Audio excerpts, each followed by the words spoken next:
As we have seen in the previous video, the complement is an XP that is a sister to a head and a daughter of a single bar level. Adjunct is an XP that is a sister to a single bar level and a daughter of a single bar level. So as the rule is introduced to us, the adjunct is represented by the x bar while the complement is represented by the x, given that the complement is adjacent to the x, which is the head of the sentence.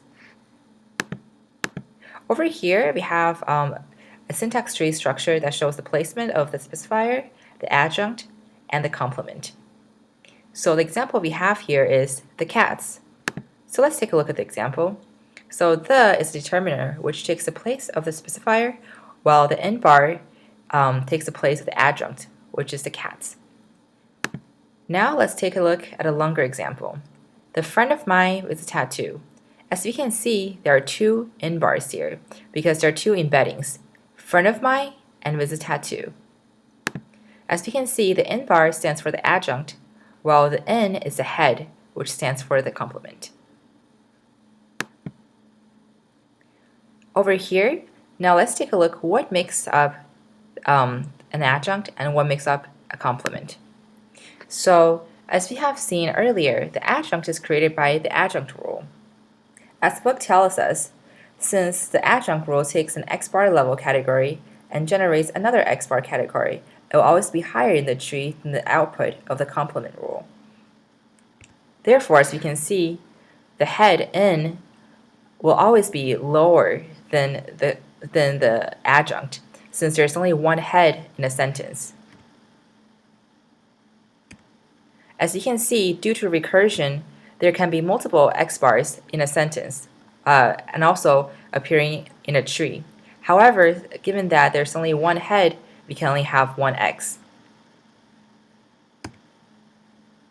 Another way to test the difference between the n bar and n, in other words, another way to differentiate the complement and the adjunct is to see if you can replace an n bar node with 1.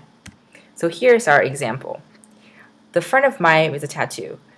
Over here I have abbreviated the tree. However, it takes the same structure as the tree before. So the friend of mine with a tattoo. As we can see, the n bar that's on top can be replaced with 1. Therefore, instead of saying the friend of mine with a tattoo, we can just say the 1. However, we cannot replace n, the head, with 1 because the sentence cannot be grammatical if we say the one of mine with a tattoo, since it does not give the meaning. However, if it's the 1, the sentence works.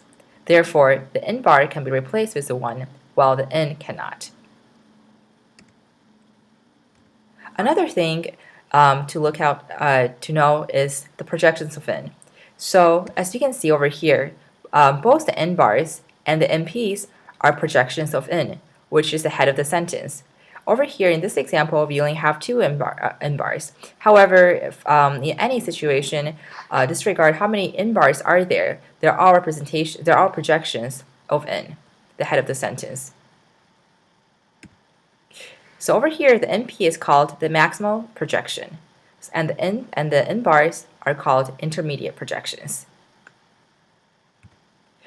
So as we can see in a syntax tree, the adjunct are the embeddings, while the n is the head of the sentence. Therefore, we can have multiple embeddings due to recursion, but we can only have one head in a sentence. Thank you, and Tom will be talking about parameters.